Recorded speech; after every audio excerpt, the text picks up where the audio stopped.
Oi, oi, oi, YouTube. Welcome back to another video on the channel today. Look, you guys enjoyed our discussion about the meta, so we're going to discuss another sort of hotbed topic in the community right now that sees its rise every few months. But today we're going to be talking about the self unhook, the Kobe mechanic in Dead by Daylight, whether it's healthy, whether it does more good than harm, why it's implemented the way it is, and what could be changed about it.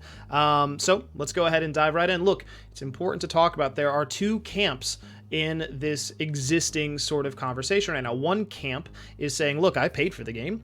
I bought the game. I should be able to leave a match I don't want to be in, right? I should be able to go ahead and put myself on first hook, attempt to unhook 3 times, and then not do 2 skill checks and be gone. I should be able to do that. The other camp is saying, well, right, but you're hurting everyone else's games when you do that. You're making a potentially winnable game unwinnable. You're taking away the potential last-minute comeback from the team. It's all a wash after you choose to leave, and that's unfair. So there's the two camps, and there's the sort of conversation around it. Now, I do want to point out that this is sort of devolving a little bit on Twitter. A lot of this conversation is about fun, and people are talking about fun, and they're talking about something that is so very, very, very subjective, right? One camp is saying, if I'm not having fun, I should be able to leave. And the other camp is saying, right, but you're making it so we aren't going to have fun because you left, right? And it goes back to okay, one person says they bought their game, they paid for it, they should be able to leave. And then the other person's saying, well, right, but I bought my game, but I'm being subjected to your choices, right? And so that is sort of where it is. But the problem with bringing fun into it is that fun is subjective as could be, right? One person could want to play for good chases. One person could want to play for close matches. One person could want to play for flashlight saves. One person could want to play to win and to get out and to escape. And so when you're bringing fun into this, your definition of fun when playing this game is always going to rub up against someone else's definition of fun. If I'm playing Killer and I'm playing Ghostface with 4 slowdowns because I want to win, people that want to have a lighter game or don't want to get stomped on are going to be really frustrated. But if I run a really light build and I just didn't do so great in some chases, there are people that want contentious matches, or they want matches to be closer. They're not going to have as much fun either.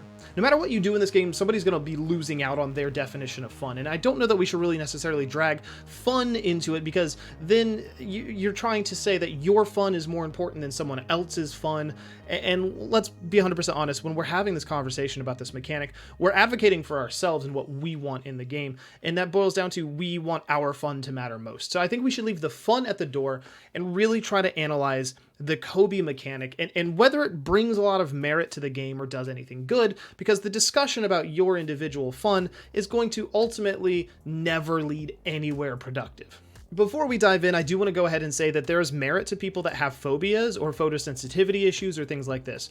Plague's vomit sounds, Clown, his laugh, his terror radius, his face, these things on top of Dr. Shock's, these are all valid, and I can understand why somebody would want to go on a hook and get out of that match immediately if they have phobias. That makes sense. What I would say we should advocate more for is we should lean on behavior to add filters to this game that would make it more accessible, so that the Kobe isn't a mechanic that is a band-aid for a deeper problem. Why not have a filter that toggles off Clown's terror radius music and turns off his dialogue? Why not have a toggle that, makes his face not Clown makeup, right? Why not have a toggle that helps with Doc's shocks and sensitivity? Why not have a toggle for Plague's vomit noises? You get it. Why do these filters not exist? Lots of games are coming out now that have arachnophobia modes.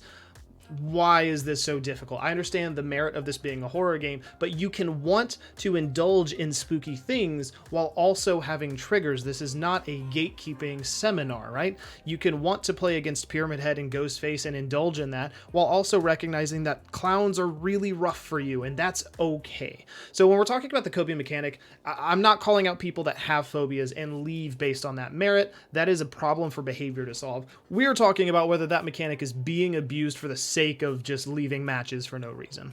Let's discuss the merit of the mechanic, right? New players, right? When they hop into the game, we have to start at the lowest experience possible. New survivors.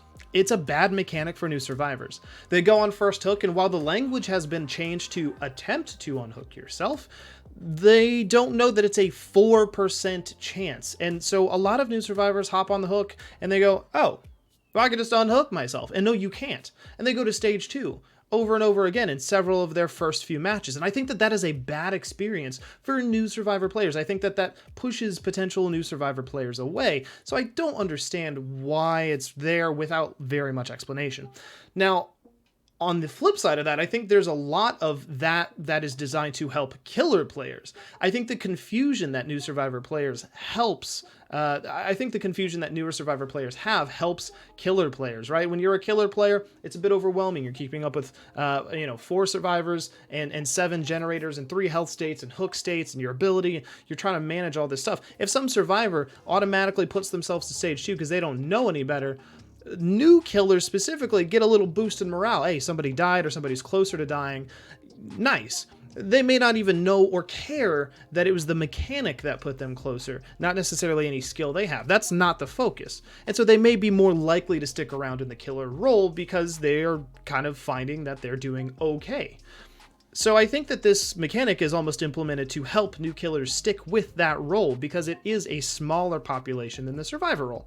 Just a hunch, no corroboration there. Now let's scale up a little bit. Let's look at better players, medium MMRs, high MMRs. How's this mechanic going? Well, this mechanic, the good from it is that people can unhook themselves and then they can get a hype flashlight save and pick up a slug teammate and then like they all run out the door and it's a big hurrah and it's crazy. I've seen so many insane Kobe plays in the end game and the mid game that just bring the match back, and that is nuts. That is awesome. And that's it. You can ride the high of one of those plays for like 3 weeks, you put it on Twitter, you put it out there on social media. That's how hype those plays can be. But what's the negative? Well, the negative is that people just leave matches for arbitrary reasons, and you never know if it's because of lag. I mean, sometimes you don't know, but is it because it's a killer that they can't stand? Is it because they've played that killer 5 times in a row? Is it because they just played really, really poorly and they're like really just raging? Some of it's really arbitrary, and people can just leave whenever they want, and that hurts the game health for everybody else involved in that match. The killer can't leave. The other survivors can go on their first hook and die, but the killer is stuck in that very match. Does the mechanic hurt more than it helps? I think quantitatively, yes. I think way more people leave games for no reason than people do get hype plays because they Kobe'd successfully. I think if we're, and this is just a hunch, but I think way more people are abusing it to leave than actually getting good value out of it. Now, qualitatively, that's a different conversation because, like I said, I think the hype that you feel from a last-minute Kobe that you get away with, I think that rush sticks with you better than people that just leave. So really, what can be done here with regards to this mechanic so that people aren't leaving quite so much? And really, the answer is not easy. I don't personally think I have a great solution. If you remove the mechanic entirely, you remove those hype plays, you remove the ability to Kobe and get yourself out of a bad situation, it really would be a detriment to the game. Additionally, there have been suggestions that people have made that include potentially having a bot backfill if somebody just leaves the game, then having a bot backfill. But how do you determine when a bot should show up, right? At that point, it's like, okay, a bot shows up as somebody dies at 5 gens. Well, that's not conclusive. There are plenty of matches where people die at 5 gens because they just misplayed, right? Versus someone giving up. Additionally, you could say that, if somebody tries to unhook 3 times and misses 2 skill checks, then a bot backfills. But then if people really wanted to punish the team, they would try to unhook 3 times, hit 1 skill check, miss another one, hit 1 skill check, miss 2 in a row, just to confuse it so a bot doesn't show up. That takes a lot of infrastructure work and seems like it could be worked around. Now, a lot of people have mentioned fixing the DC penalty, which is really hard to figure out what they really mean by that. Fix it so that you could DC when there's a killer who's face camping, or so you could DC when, at what point should you allow a DC penalty to do something of that nature, right? It's too arbitrary. It's too specific. I'm not sure that you could train the game to do something of that nature. The other idea is having like a surrender button, right? So like if one person's dead, the team could surrender, or they could vote to surrender, which I assume would have to be unanimous, but I don't know. The problem with that is I'm not sure that it's much of a solution. People are still going to end up held hostage in a match if it's not a unanimous vote. These things get really messy, but what do you guys think? Let me know down in the comments down below. I would love to hear some ideas. Keep it respectful, keep it civil, and I'll be praying to the entity to see you guys in the next video.